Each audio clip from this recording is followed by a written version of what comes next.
Good morning, traders. Today is Monday, May 20th, and we're going to be taking a look at our macroeconomic indicators per usual: the dollar, the VIX, gold, SPY, NVIDIA, and some of those. We'll cover those quickly. The main focus of the video this week is going to be an emphasis on what Bitcoin in particular is going to do and how altcoins are going to react to what Bitcoin is going to do.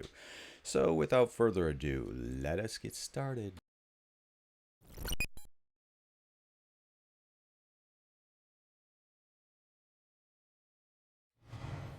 Alright guys, I'm going to jump right into the charts here as usual, and you can see the dollar has played this pattern out, a bearish megaphone pattern. Weeks ago I drew that out, said we would drop from it soon. The dollar has in fact dropped and has made its way through the 50-day moving average, represented there in blue. Can I zoom in a little bit here for y'all? I'm not sure. Are we in auto mode? Yes, we are not. Okay, so that's why. And the dollar has hit the 200-day moving average. All right, we're using that as support. Bounced a little bit. I expect us to crush through that 200-day as well as the 100-day, which is actually underneath it and is crossing above it. So that could indicate a little bit of what we might do here within the next few months. But I do expect the dollar to come down to this 103.50 level, and then it's a possibility that we kind of just hang around inside of this channel, if you will, between 103.5 and 106 or 105.6. All right, so that is my current expectations for the US dollar. Moving on to the VIX here. This is surprising, guys. The VIX is at an all-time low. I mean, can you believe this? With all the nonsense that's going on geopolitically, you have the Ukraine war, you have the war between Israel and Hamas, and genocide, and now the Iranian president has died in a helicopter crash. Can't make this stuff up. But yet the VIX is at an all-time low. Makes you wonder what's going on there. But nevertheless, this is lining up directly with my expectations that we would have a blow-off top in the US stock market, and that in fact is occurring. Jumping over to the SPY here, we have new highs and we are well on our way. In fact, the target is in sight now with this blow-off top. My target has been set at 570, anywhere from 570 to 600 on the SPY. And that target has been set with this inverse cup and handle pattern, which I drew quite many moons ago. Okay, so we have a measurement here from the head to the neckline and have taken that and used that as the target for wave 5. You can see the print here. Can't really make out the it's kind of like that purple line there. That is wave 5 of the Elliott wave blow off top, and it is right on path, guys. Gold has spiked as expected as well. We had that bullish descending triangle. We have a larger cup and handle pattern here, which I have kind of roughly drawn out with a target of around 232 gold, and we are on our way to making that. I'm not sure when we're going to hit that target. Looks like we are kind of forming an M pattern here on gold right now with the breakout of that bullish descending wedge. Could be something like this before we proceed up again to make our target of 232 on gold. But this is a longer term prediction anyway, so I'm not real concerned with when we hit that. I mean, if you're in gold, it's probably a longer term play for you anyways, knowing that a recession is in the works and coming. All right, so that is what we're looking at for gold, which represents precious metals, all precious metals really. Silver is about to have a breakout, more so. commodities, oil, all of that. Kind of we're using gold as the indicator, just like we're using SPY as the indicator for the stocks. All right, and Nvidia leads our mega corp, so we've been kind of tracking that. Right now, This is just an assumption that could come to fruition, and then maybe it doesn't. We do have a gap to fill on Nvidia right around here, which is also 0.50 Fibonacci. That's not a very accurate circle, but somewhere in here is where our gap is. So I do expect that we will fill that at some time in the near future before making new highs is what the probability statistically tells us. All right. Let's see here. Next, we're just going to talk about Bitcoin and our crypto space. What's going on with Bitcoin? So to do that, let me jump to Bitcoin dominance. We'll start there. And what I have drawn here is a bearish ascending triangle. All right, so then I have some green arrows that I drew a few months ago. We are following that price trajectory exactly. Well, now, here's what I don't know. That's represented by the red. Will we go up and hit the top of that triangle in terms of Bitcoin dominance before coming back down, bouncing on the underside, and then potentially breaking it and coming down to one of these levels of support? It could be here at 53, 54%. It could be further down here at 53%. I don't know. Unknown at this point, but at some point in the future, it looks like Bitcoin dominance will fade, and that should give alts a chance to shine. When will that time come is the big question. USDT dominance. Okay, I made a post a couple weeks ago about this bearish descending, or I mean ascending wedge, and said we would break to the downside. We have, and we continue down.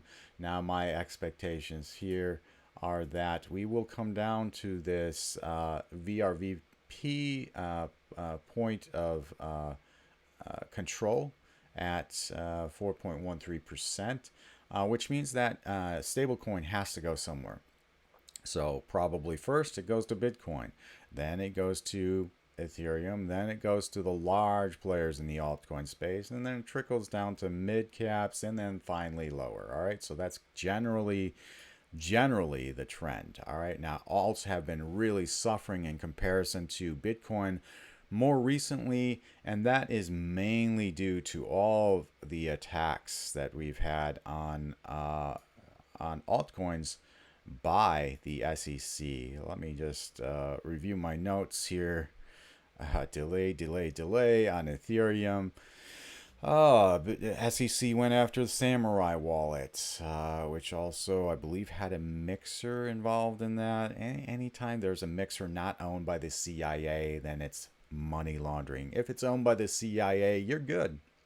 Use it all you want. That way the CIA can track what you're doing with BlackRock trading coin. And so they're not necessarily concerned by mixers that are centrally owned by the CIA. It's anything that is open source code and owned by anybody else besides the CIA.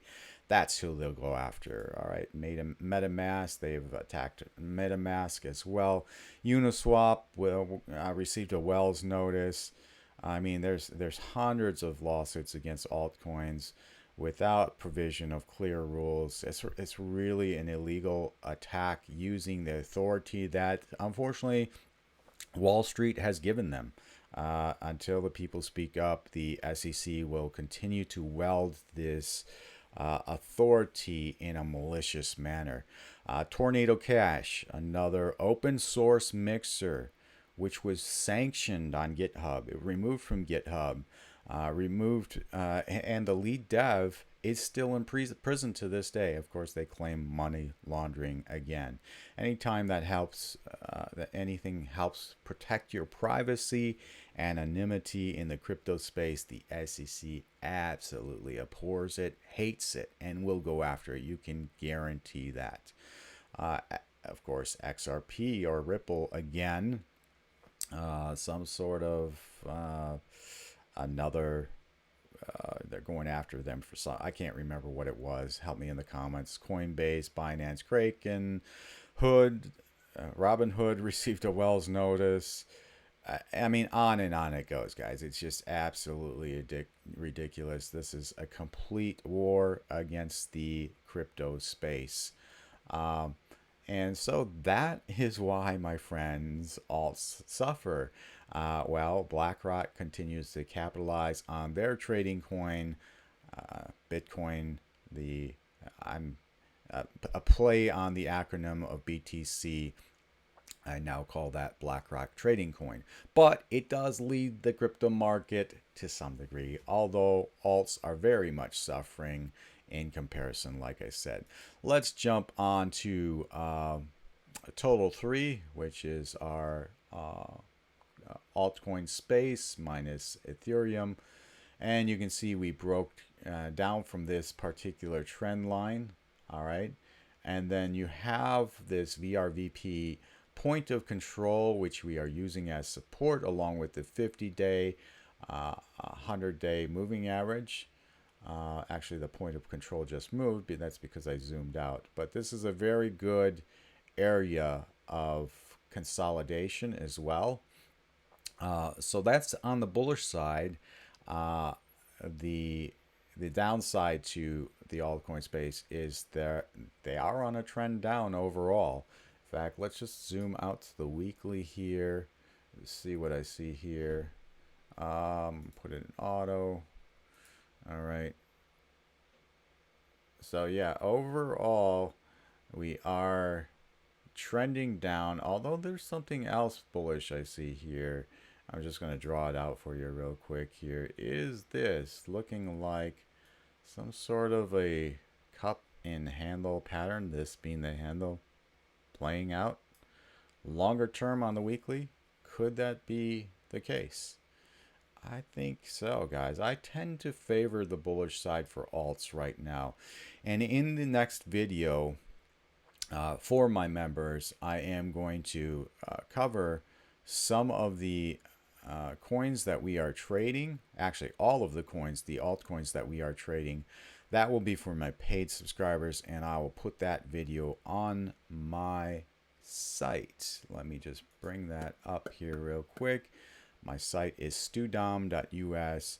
You can subscribe there, and you will get a free week if you're interested in becoming a paid subscriber, and I will cover those altcoins that we are currently in.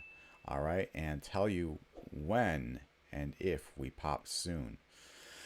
But in terms of overall analysis, longer term alts are still looking good. Looks like we've hit our local low, at least for some time, and just in coincidence with the US stock market, I think we continue our upward trend in the alt space until US election time, where that throws a whole bunch of wrenches in the spokes.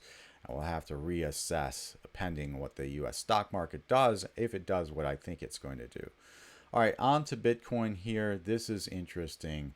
All right, so Bitcoin has been wrestling with this multi-year support for, it feels like I've been talking about this for 4 or 5 months. And in fact, I have been talking about this for 4 or 5 months.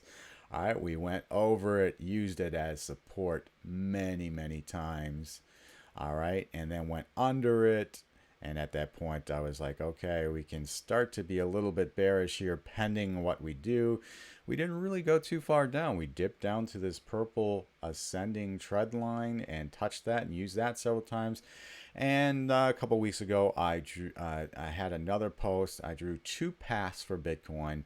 One is we come to the bottom side of this bullish descending wedge, hit that as support, and then pop out of it and up. And the second path I had was we just pop up and out of this descending wedge now and hit the underside of this descending trend line, come down, and we took the second path. All right, so we're currently on that and inside of a bearish wedge.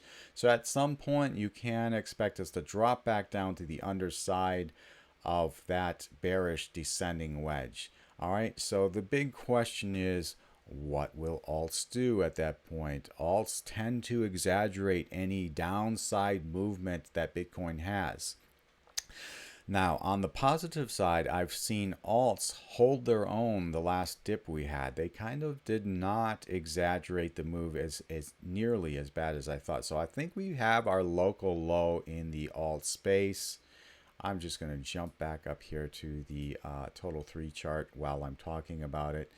And I think that, it's possible that that 100-day SMA, this black line here, or the bottom side of this channel, or this point of control we are on the VRVP visible range volume profile, will hold us as support. And then we continue up, and then that would mean our local low was right here. All right, and we continued to trend up, as I stated previously, into the election period. Of course, we could come down if Bitcoin drops. It doesn't look like it's that drastic of a drop. Yeah, in fact, support would be somewhere around 63,500. Not too much further down from here, but it is a high probability that we're going to go there. So if you're in Bitcoin at the moment, you may consider going to cash and then buying back in at that point. It depends on what you want to do. Personally, I'm involved in almost all alts at this point. Actually, all alts. Excuse me, guys. Let me pause the video. Yeah, it's something stuck in my throat. All right, I think I'm good. Anyways, so I am all in alts, and I plan to just hold it out and set my stops low enough that I don't get stopped out and then, the bulls take off. I'm hoping that's the case. And so far, so good. All right, so to wrap up, Bitcoin looks like it is overall bullish with this pattern.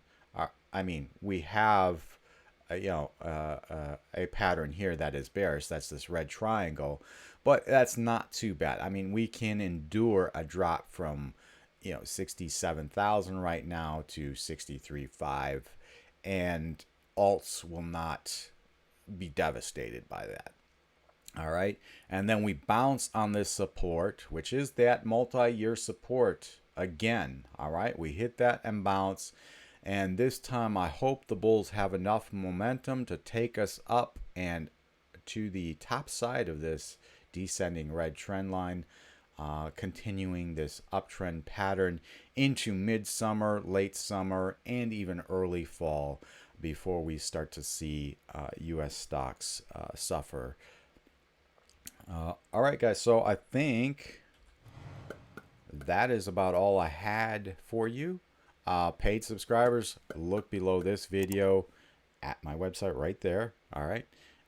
And below this video, I will have a Substack only video. All right. I'm not going to post this next video on YouTube for privacy reasons, but it's only for my paid members. We're going to be covering the trades that we're currently in and what I'm thinking here on these trades, just to let you all know what's going on. All right, hopefully this video helps the rest of you, give you an overall picture of what my expectations are and where I think we're headed. Peace, y'all, until the next video.